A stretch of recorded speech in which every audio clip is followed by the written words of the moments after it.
Okay, so in here, this is going to talk about the Melungeons. On this episode, I will be talking about the descendants of the Moors, and people that were called Moors back in the day were the Turks, the people of Turkey, which used to be a part of the Ottoman Empire. Then you had the descendants of the Moors, which are the Portuguese and the Spanish, because that peninsula that consisted of Spain and Portugal at one time was called Alhambra because it was controlled by the Moors who came from North Africa, and it was there for about 700 years. Okay, so let's see what he says. William S. Powell in 2006. Melungeons are descendants of people of mixed ethnic ancestry who, before the end of the 18th century, were discovered living in limited areas of what is now southeastern United States, notably in the Appalachian Mountains, near the point where Tennessee, Virginia, and North Carolina converge. Earlier, they may have lived near the Atlantic coast, but preferring a more secluded setting and setting refuge from prosecution, chose to move west as the coastal region became more densely populated by newcomers from Virginia and elsewhere. The origin and earlier history of Melungeons remain relatively unknown. They have been identified at various times as having Portuguese, Spanish, French, Welsh, and Turkish ancestry. Some theories even claim that they are descendants of the members of the Roanoke Islands, lost colony, 1587. Most modern researchers have concluded that their ethnicity is triracial, with European, Native American, and African lineages. Their earliest ancestors may have been explorers, seamen, or colonists stranded along the Atlantic coast before permanent settlement had begun, who later intermarried with Indians and Africans. Okay, now here's a book called Catawba, Saponi Melungeon. Snow once fell here, but it melted. Paperback by Vance Hawkins. And what it says here, it says Catawba, Saponi, Melungeon Chronicles the migration of the Eastern Siouan peoples, explaining how their descendants ended up being stuck with a non-native label that would take centuries to peel away.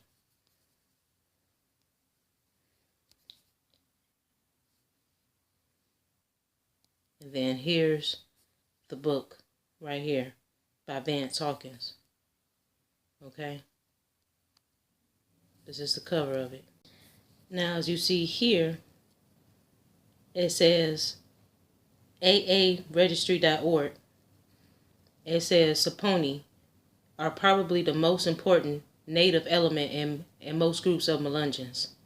So they're saying that a lot of Melungeon people, or people considered as Melungeons, a lot of them have Saponi ancestry, which are the Eastern Sioux Indians. They speak Sioux, the Sioux language. And it says they were generally known as African American Foot when they broke up and scattered.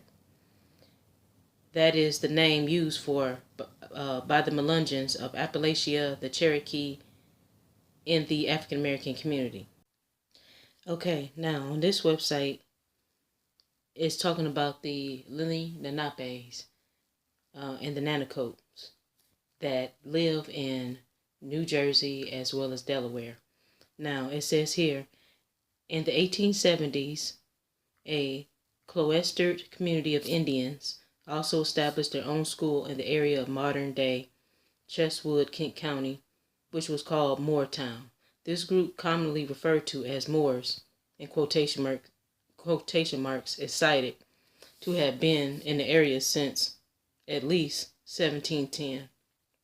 The tribal community self-identifies as both Lenape, Delaware, and Nanticoke, according to an 1892 news article and subsequent anthropological report. By the mid-19th century, the genealogy of the two related Delaware communities is intermixed with another indigenous community in southern New Jersey in the area of Bridgeton and Cumberland County. Some of the members of this community were related to the residents of the state's Brotherton Reservation, which had been disbanded in the early 1800s. Most had been converted to Christianity and formed their own church by 1820. The common understanding was that they were the remnants of the Lenape and the Nanticoke community, called Indians of Cohansey Bridge. They came to be known variously as the Goldtowners, Moors, Nanticotes, up through the mid-20th century. From at least the mid-1800s to the mid-1900s, the three communities know their own members, acknowledge each other as our people, fellowship through seasonal and social events, relegate acceptable marriages as exclusive to members of three communities, and have their own schools and churches. In Delaware, the schools are legally identified as exclusively for the special racial grouping, variously called Nanticoke, Moor, or Indian, designations which are used interchangeably in public records of the period. Each is a zealously protective or community control over the local congregation to the extent that any demographic shift in the congregation to include non-community members provokes church splits. The congregations serve as the seat of the tribal governance and are a catalyst to continue interaction between the three communities. Okay, now, skipping down, it says, migrating by this time, the state legislature acknowledged that the Nanticoke Moor Indian families are throughout the state. Subsequent investigations determined that even though they had intermarried, while the Millsboro community is primarily Nanticoke, the Cheswold community is identified primarily as Lenape. During the time of economic difficulty, many Nanticoke Moor families are leaving Delaware and moving to southern New Jersey and Philadelphia. They join small tribal neighborhoods already formed in those areas. This followed the patterns of migration from previous century, during which small communities of the Nanticoke Moor family migrated westward to Michigan and Ontario, maintaining a semblance of community in those locations and where they were identified in the public record as Indian. Okay, now this is another website. It says, in discussing the physical appearance of the Moors, as well as the Nanticoke Indian descendants to whom some Moors are related, C.A. Westlanger wrote, certain facial characteristics set them apart from both whites and Negroes. Now we know Negro was a term they used for both African people and American Indians. It says the darkest have brown skins and the lightest resemble their white neighbors in complexion.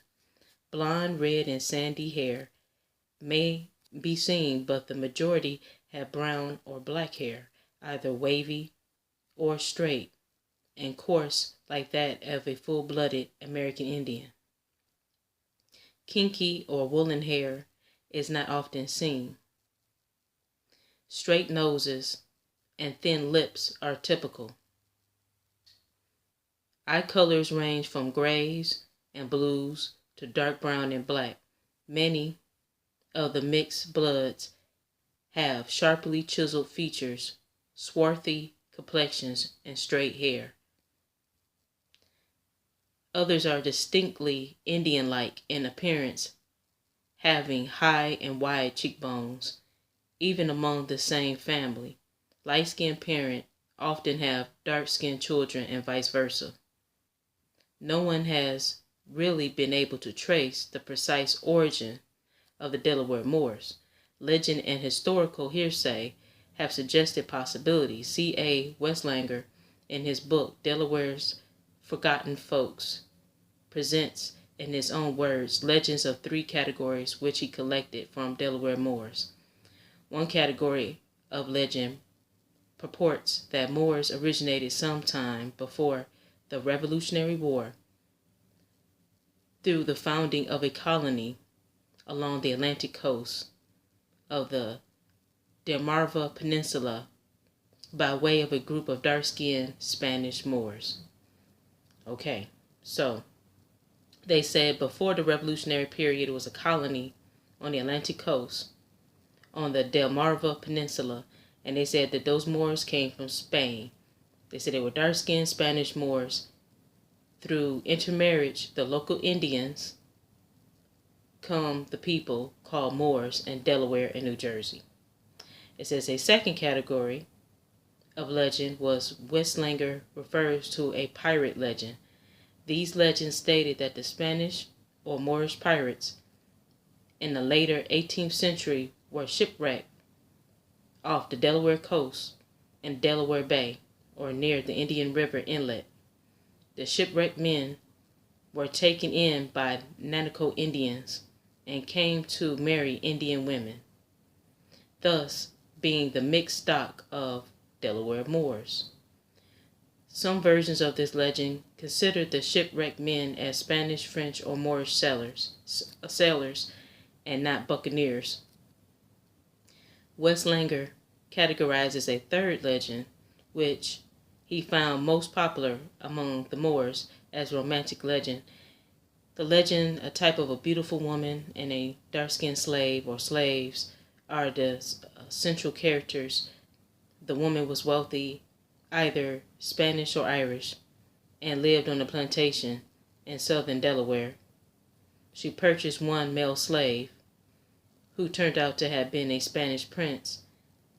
They then fell in love and had children of a dusky complexion. Not being accepted by the white community, the family sought associations elsewhere and consequently mixed with the Indians in the vicinity of the plantation. Other modifications of this plot said that similar women bought 7 couples of Moorish slaves whose children intermarried with Indian descendants living on Indian River. Okay. Then it says historically there's a foundation for the legends of the pirate category. Piracy was common in Delaware Bay from about 1685 to 1750, and references cite occurrences of the Spanish and French pirates prying on ships that entered the Delaware Bay. William Kelly, a citizen of Lewes, Delaware, was captured and taken aboard a French pirate ship in 1747. According to him, the pirate crew of 130 members, consisting of some English, some Irish, and some Scotch, but the most part of them were Frenchmen and Spaniards. In 1717, Delaware authorities issued a proclamation stating they were willing to grant pardon to privateers who surrendered to the law and gave their looting careers. In these ways, pirates could have ventured to settle along the Delaware coast and engendering the Moorish strains in the existing local population.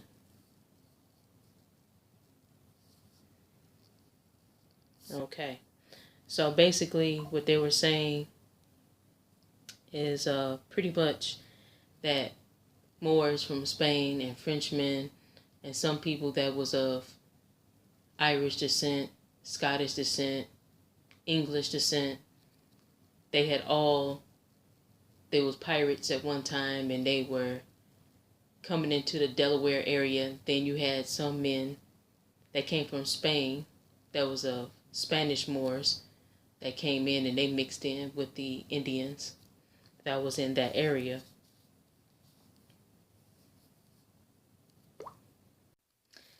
Okay, so about Timothy Drew, which is also known as Noble Drew Ali. He's the one who created Moore Science Temple. He created a Moore Science Temple in Detroit, and he created one in Chicago. So it says Timothy Drew was born 1886 in North Carolina. According to some accounts, he was born to 2 former slaves, then adopted by a local tribe of Cherokee Indians, and then in another story they say that his father was a dark-skinned Cherokee Indian, But yet in another story, they claim that his dad was a Moroccan Muslim and his mother was a Cherokee Indian. Okay, so I'm thinking what could have been was that his mother was a Cherokee Indian that married a Moor, and then because of his heritage, of his mixed heritage, he created the Moorish Science Temple of America. That's what I'm thinking, what it was. And this is a picture of Noble Drew Ali, also known as Timothy Drew. And as you see, he have on Moorish clothing with a turban and some feathers on top of his turban.